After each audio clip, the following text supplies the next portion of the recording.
The third ever snare drum which I had was a Pearl 13x3 steel Piccolo, and it was in the late 80s, and it was a series of 3 drums, the other 2 being a maple version and a brass version. And as I said, that was my third ever snare drum.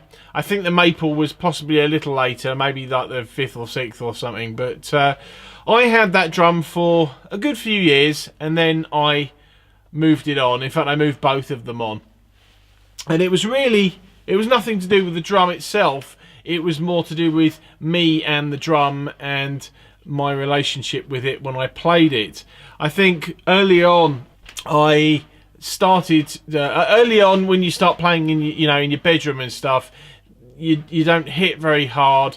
But as you go out and start playing with people, you find that you have to play a little bit harder sometimes, especially in a sort of rock context, which is what I was doing at the time. And it was a fairly loud band. And I found that the playing on this 13x3, I felt like I was actually going through the drum. And there's only so hard you can hit a drum, and then basically it won't do anymore. And I felt that I was going through that drum. In fact, I felt I was going through the maple drum as well. And so that's why I moved them on. And I think to some degree that's probably the reason why I've generally avoided sort of Piccolo snare drums, although obviously I have managed to pick up a few over the years, and I've probably got sort of 4 or 5 of them now.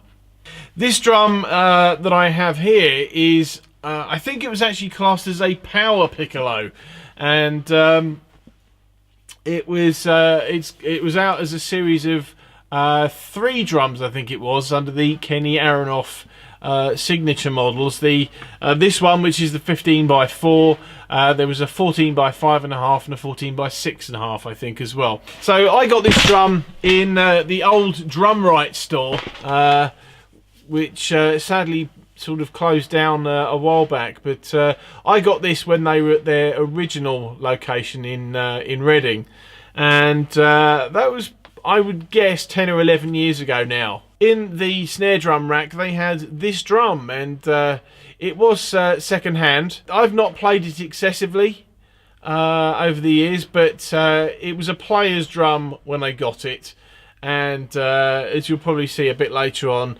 the hoops are scratched, and it's player condition. It's not collectible or anything, but I thought the 15x4 size definitely interesting.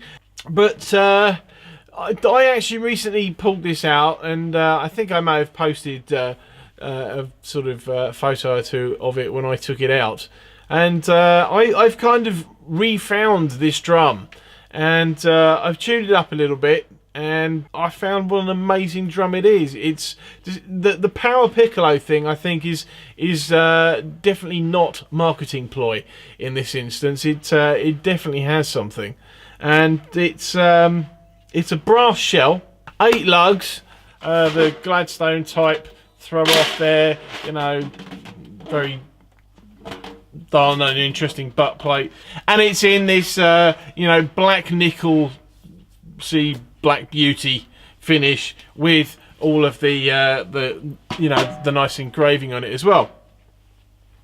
The drum, when I got it, in fact, I don't think I've ever changed the heads on this drum. So this head's been on there for a very long time, but it's got a coated ambassador on the top and Remo snare side on the bottom. But anyway, it is a cool little drum. I really need to make more effort to actually go and play it more often, because playing ska music, it's really this sort of sound that is quite relevant for me. And as I said, I probably should do more to take it out with me. But yeah, as I said, it's a cool little drum. It sounds great. It kind of one-dimensional-ish. Obviously, you wouldn't expect to be getting really deep sounds out of a piccolo just by virtue of what it is. But, there is some body to it. And as far as the condition is concerned, as I said, I bought it as a player drum. I I don't think I've really sort of done anything to it cosmetically that's made it even more of a player drum. But you know, if I can get in close enough, you'll see that the shells all sort of, it's not hugely scratched up, but it's, you know, it's got scuffs on it and everything, and it's just, you know, I don't think I paid any more than 200 quid for it, which at the time didn't seem too bad. You know, I'd probably value it maybe around the 175 mark now, but yeah, all in all, good drum, I think. So thank you for watching. I will see you in the next video.